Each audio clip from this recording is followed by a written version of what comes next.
Hey there, YouTube. Well, today I want to show you all this 2005 Saab 95 2.3T with 102,000 miles.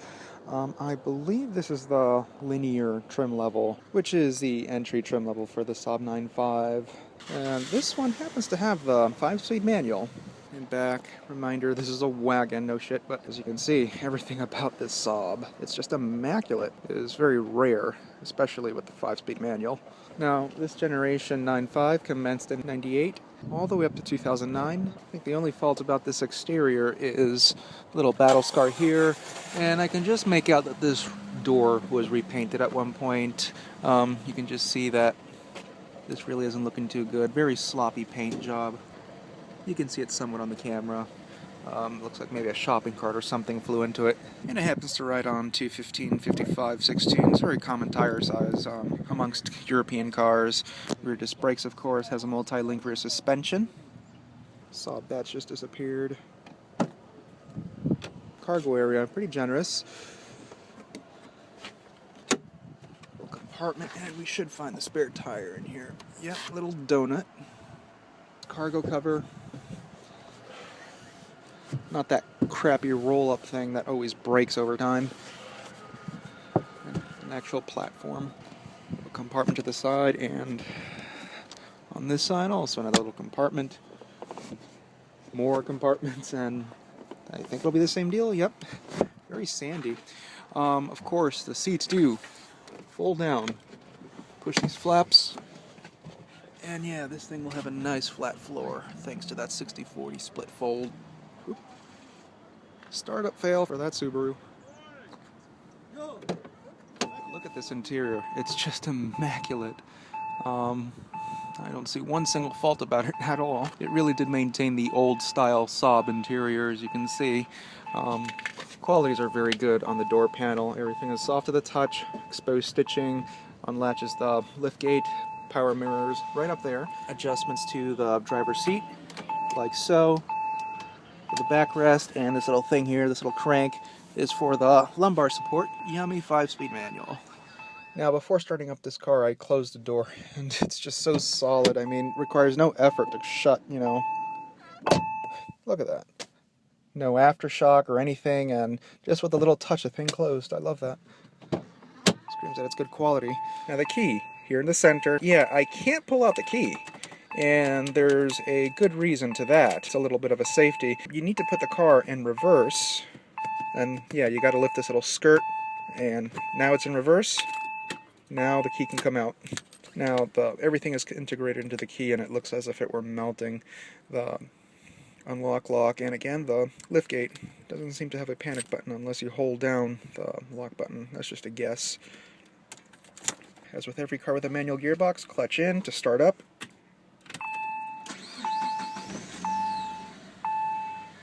And make sure you put it neutral. Now you can release the clutch. I somewhat have memory of doing a startup and road video of a Saab, but oh yeah, I did. The interior was just falling apart. It was just melting. That was back in Florida, though.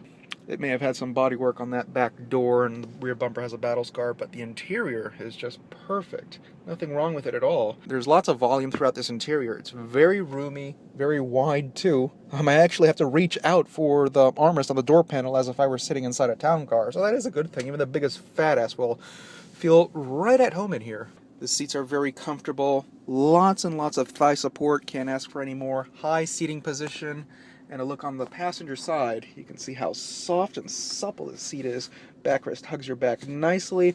This is just the perfect car for a cross-country road trip. Interior quality is a hit or miss, but for the most part, qualities are good. Entire dashboard is soft to the touch. Here as well. Glove box lid too. And yeah, quite a large glove box. Has dual latches, so it won't flap around even on the roughest of pavements. Notice the AC vent here. Look how everything just moves in there. It's always been a Saab thing. You can see how they adapted that here too. Very cool. Little information center, clock, average MPGs. The radio CD cassette, I jammed it a little bit earlier and it sounded excellent. The dual zone automatic climate control, seat heaters, power outlet, little pouch, door locks. Again, the 5-speed manual. It's just so easy to transition between gears. Say first, second, third, fourth, fifth, and for reverse. Just lift this little skirt and yeah, you're in reverse. The clutch really feels good. It doesn't feel that springy. It has a little bit of a squeak to it. You can hear it. All of this is a plastic finish. Feels quite chitsy. Doesn't match the rest of the interior. Very out of place. Power windows. Driver window has an auto down function. Looks like it has issues with the switches or the contacts are just dirty. This window doesn't want to move. And it's a little bit temperamental to move back up, so yeah, it is the master window switch. Little coin holder. Armrest is padded nicely. Exposed stitching. Opens up, and it's with a magnet, not a latch that can potentially break, so this will never break.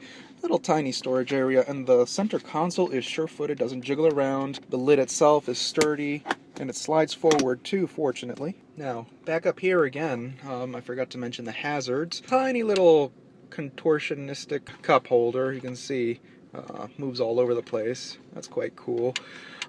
Check over here, it says night panel. It just shut off that readout, and the gauges too. So at night, everything else will be off except for the speedometer, so that's pretty cool too. Just look at that. What happens when I keep it revved? You saw that, just drops. The steering wheel is leather wrapped, nicely thick all the way around. Volume controls for the radio over here and seek. Instrument speed wipers, cruise control on the turn signal stock. And this steering wheel, thankfully, tilts and telescopes. It's a manual thing, just push it back up to lock. Stability and traction control. Headlamps, rear fogs, panel dim. Very plush, oh shit handles. They are damped. Oh, this one just gets stuck by how damp it is. The sunroof, everything works here. Oh, doesn't close automatically. And push to tilt. There you go. Everything works. No gremlins. Interior lighting on and off switch, so the lights would come on when you open the doors. And the little map light. This little spotlight, isn't that little cool? It's so old school.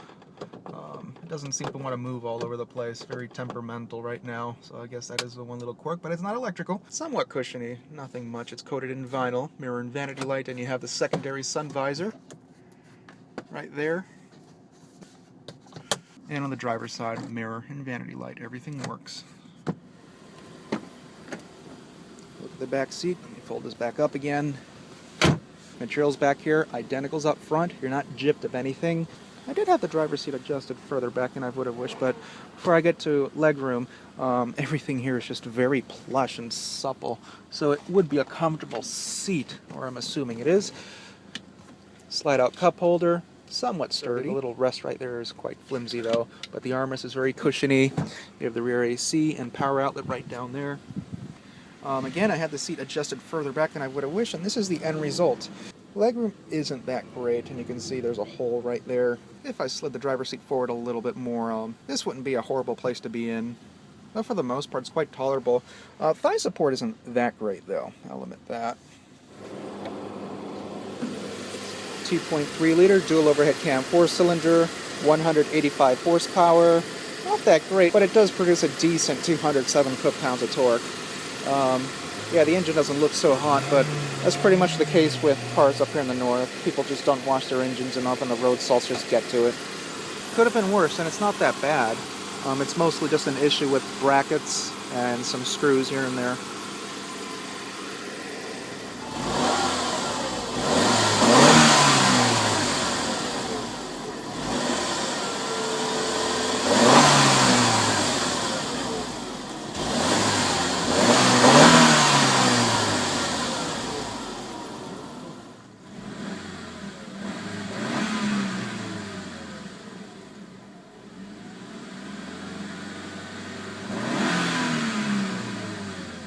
Very smooth running engine.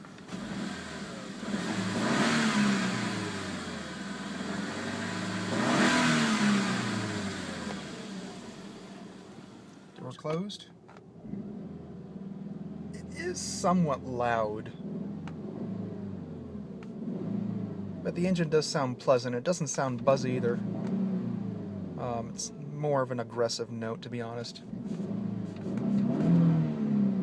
Sounds amazing, actually. So guys, I just had to do a tour of this Saab. I just don't have Saabs on my channel, but it's for the reason that there's just not that many of them, but there's not much of an excuse anymore. Since I'm up north now, there's quite a bit of Saabs up here. Down in Florida, where I moved from recently, they were just very scarce. Anyways, YouTube, thanks for watching, and I hope you all enjoyed the tour of this Saab 9.5.